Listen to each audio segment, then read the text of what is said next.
Hello everyone, good evening. Welcome to the Hindu editorial vocabulary, reading and summary series presenting by Diction Addiction. The Hindu editorial title is Tender Cut on Cryptocurrencies and Regulation. Under vocabulary section, we will dissect the editorial and we will learn the important as well as new words from the article. This will help us to understand the editorial more meaningful way. The first one is cryptocurrencies, means digital or virtual currency. There is no hard notes. So it is cryptocurrencies works on the blockchain technology.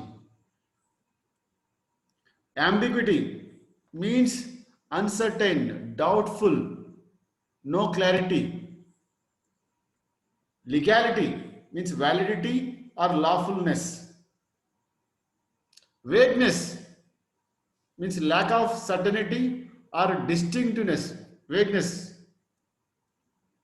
Legal tender means right now we are using the coins and bank notes to transact the activities, right? So we give the coin, they'll give the product.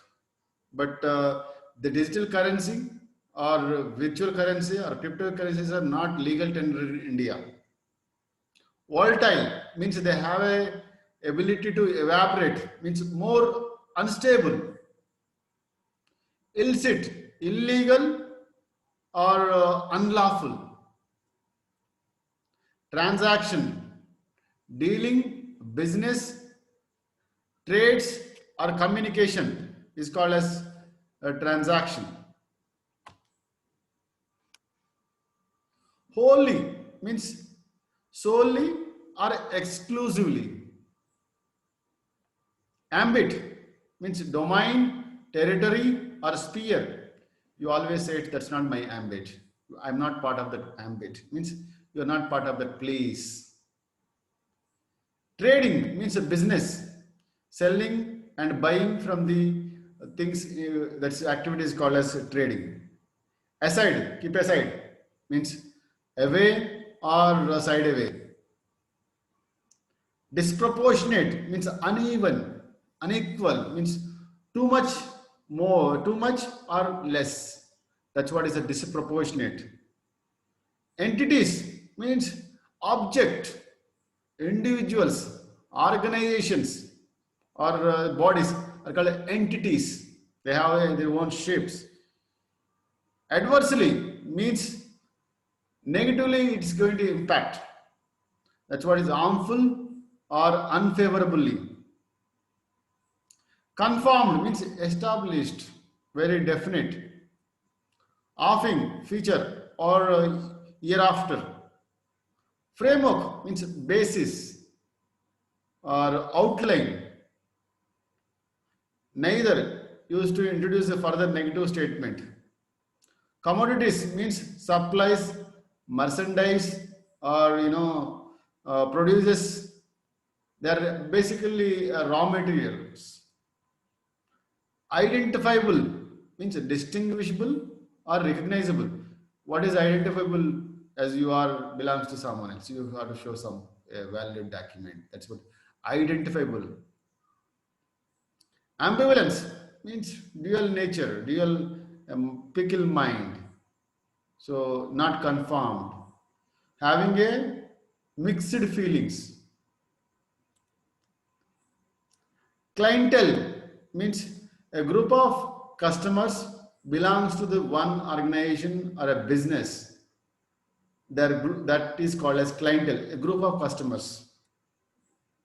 Influential means powerful or that person is really influential. Means he can do it. Means he's having more connections or more powerful. Niche means comfortable or suitable position in life or employment. Ecosystem, system or an environment or a place. Lobbying means pushing or promoting. You have to do lobbying, man, to get to done your work.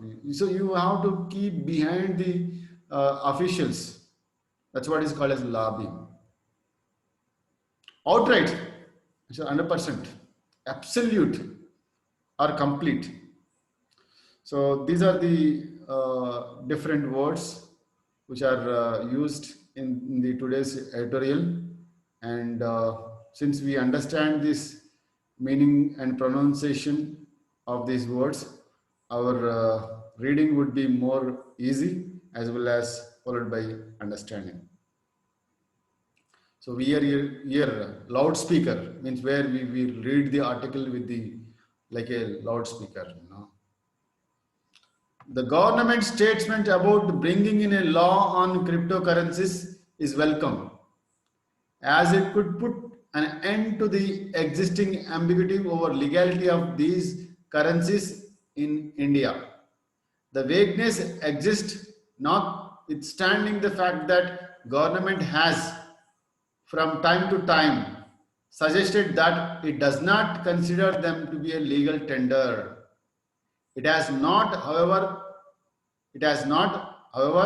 been able to channel this understandable disapproval arising out of the fact that such currencies are highly volatile, used for illicit internet transactions, and wholly outside the ambit of the state into any sort of regulation.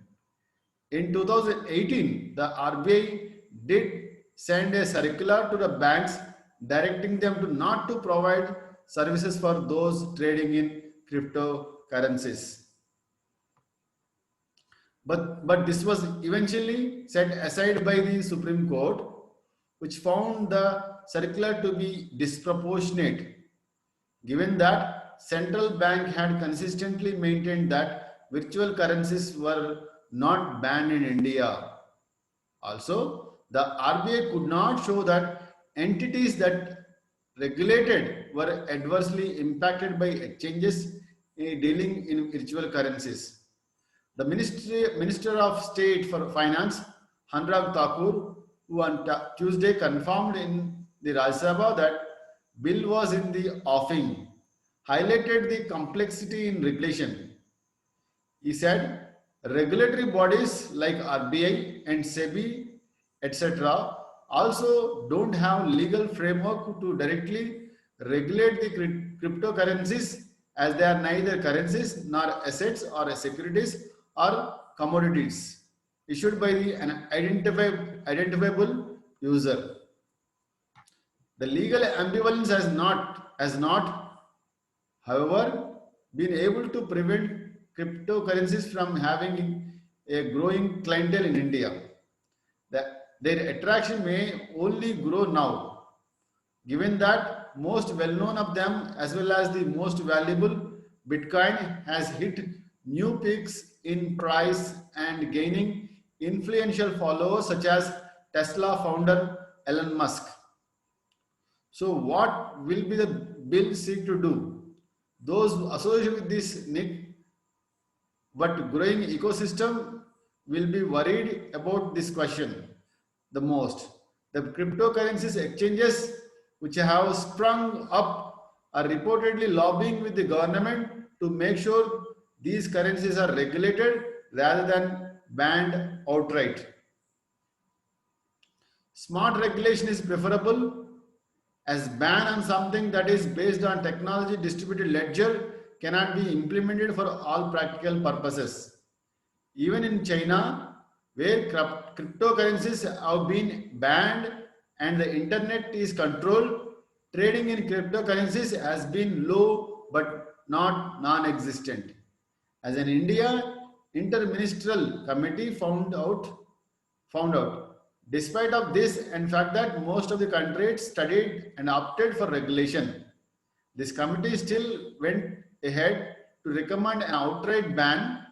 Of course, it encouragingly also batted for official digital currency as well as for promotion of underlying blockchain technology The government must resist the idea of ban and push for smart regulation. Yeah, we have come to the summary section. You probably know this figure, this man is the CEO of SpaceX as well as the Tesla, none other than Elon Musk. So I think 2 days back, he have invested almost 1.5 US dollars, US 1.5 billions of US dollars into the Bitcoin. And also he said that he also said that he will allow the transaction through the Bitcoins or cryptocurrencies. Means transaction can be done with the Bitcoins. So this is the reason why, this is because of him, the Bitcoins has sprung up. So you know what? One Bitcoin is equivalent to the 34 lakhs Indian rupees. So people are crazy about the cryptocurrencies. It works on the blockchain technology where you can buy it and you can, that will be known to everyone, and how much you have is known to everyone, and you can hold it, right? It's a completely information stored in the computers in the different areas. And also it is, since they are using the blockchain technology, it cannot be this cannot be leaked, or it cannot be what do you say that uh, it's not that easy to crack the currency since they are using the blockchain technology. And in India, the RBI is constantly saying that it is not a legal tender, and also advised the banks to not to cooperate with the cryptocurrency transactions. But somehow they could not provide the what is, how come it is going to affect the Indian currency or other currencies. So now the central government is putting a ban on the cryptocurrencies. If you look into the exam, if you look into the China, where they also banned, and their internet is also under the control of the government, but still there is a existence of cryptocurrencies. Similarly, if you ban in India also, people are go and buy the cryptocurrency. Instead of that, you need to regulate the cryptocurrencies. And it's a good idea that having one to have one digital currency. So this is all from the today's editorial, and I'm not expert, but I tried my level best to tell something about the today's, and my focus is on vocabulary, but I'm trying to summarize the things also. If at all you like it, just give thumbs up, and for regular updates, just subscribe. I have made some small changes. Instead of morning, in the evening, I'm going to give this vocabulary, because I am giving more priority to my classwork and other things in the morning time, and this has shifted to the evening. So late night learning. This is what is called as late night learning. Hope you all enjoy the late night learning. Okay, every day I'll start, probably update by 10 o'clock in the evening. Okay, then this is what is my change in the timing, and try to follow it at the most. If not, I'll let you know. So until then, see you. Until then, bye. See you tomorrow again at the same time.